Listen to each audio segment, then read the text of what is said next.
Hello everyone and welcome to our channel MooTechie. It's wonderful to have you here as we dive into the fascinating world of dairy science.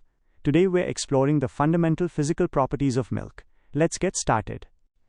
Now let's begin with the very first property, color. You'll notice that milk has a distinctive white color. Do you know why that is? It's primarily due to the presence of fat globules suspended in an emulsion form and proteins in a colloidal form. Minerals like calcium phosphate and calcium caseinate also contribute to this opaque white appearance. But sometimes, you might see a yellowish or creamy tint. This is especially common in cow's milk and colostrums. That lovely yellow hue comes from natural pigments called carotene and xanthophyll. Moving on, let's explore the reaction of milk. Fresh milk is quite special because it's amphoteric in reaction. This means it can act as both an acid and a base, as it contains components for both. It's also an excellent buffer thanks to substances like proteins, phosphates, bicarbonates and citrates that help it resist changes in pH. Now, what is the actual pH of fresh milk? For cow's milk, it typically ranges from 6.6 to 6.8, while for humans' milk, it's slightly higher, between 6.8 and 7.4. This brings us to an important point. Sometimes, the pH of milk can change.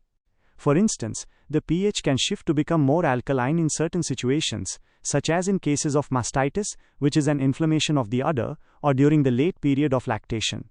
On the other hand, if milk is left to stand for a long time, especially in warm temperatures, something else happens.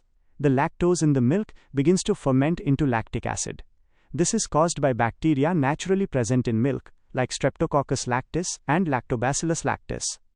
The result? The pH of the milk decreases and the milk becomes sour. Next up, let's understand a key measurable property, specific gravity.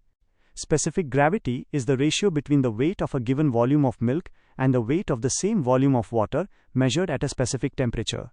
This measurement helps us understand the total solids in milk and can indicate if something has been added or removed. We measure it using an instrument called a lactometer. The normal specific gravity for cow's milk is between 1.020 and 1.030, while for humans' milk it's a bit higher, between 1.030 and 1.035. Now, why does specific gravity change? Well, fat is the only constituent in milk with a specific gravity lower than 1000. So when milk has a high fat content, the overall specific gravity decreases. Conversely, when milk is skimmed, meaning the fat is removed, the specific gravity increases. This makes sense because we're taking away the lighter constituents. And what happens if water is added to milk, as in adulteration? The specific gravity decreases because the total solids are diluted. Let's now talk about two sensory properties, starting with taste. Normal milk has a characteristic, pleasant milky taste. But this taste can change under different conditions. For example, it can become sour due to increased acidity. Boiling milk changes its taste because of certain biochemical changes and the evaporation of volatile fatty acids.